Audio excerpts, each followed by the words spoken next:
అర్ధరాత్రి పురిటి నొప్పులతో ప్రభుత్వ ఆసుపత్రికి వెళ్తే ఆసుపత్రికి తాళం వేసి ఉండడంతో గర్భిణీ స్త్రీ వరండాలోనే ప్రసవించిన ఘటన మెదక్ జిల్లాలో చోటు చేసుకుంది.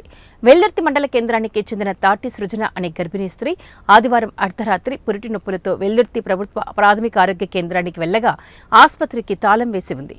రాత్రి డ్యూటీలో ఉన్న జయంతి అనే స్టాఫ్ నర్స్ తన స్నేహితురాలు ఇంట్లో నిద్రిస్తున్న విషయం తెలుసుకుని అక్కడికి వెళ్లిన కుటుంబ సభ్యులు ఆమెను తీసుకుని వచ్చి చూపించగా అప్పటికే సృజన ఆడపిల్లకు జన్మనిచ్చింది. సాధారణ ప్రసవం కావడంతో కుటుంబ సభ్యులు ఊపిరి పీల్చుకున్నారు. అయితే డ్యూటీలో ఉండవలసిన సిబ్బంది లేకపోవడంతో ఏదైనా ప్రమాదం జరిగి ఉంటే తమ పరిస్థితి ఏంటని వారు ఆందోళన చేపట్టారు. ఉన్నతాధికారులకు ఫిర్యాదు చేయడంతో వారిపై చర్య తీసుకుంటామని అధికారులు తెలియజేశారు. 12 గంటలకు మా భార్యకు పెయిన్స్ వస్తే హాస్పిటల్ తీసుకొచ్చినాము. హాస్పిటల్ తీసుకొస్తే హాస్పిటల్ ఇలాంటి ఈ హాస్పిటల్ సంబంధించిన సిబ్బంది ఎవరు లేరు. దాన్ని తాళం వేసిర్రు. అక్కడ వరకు ఫోన్ చేసినాము.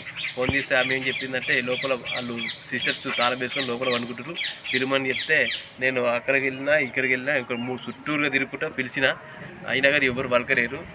తిరుగుకుంటా డోర్ కొడితే పక్కలు లేచిరు. పక్కలు లేస్తే వాళ్ళు తీసేసి 8 రోజులే 8 రోజులకి వాళ్ళు వస్తలేరమ్మా అని చెప్పింది.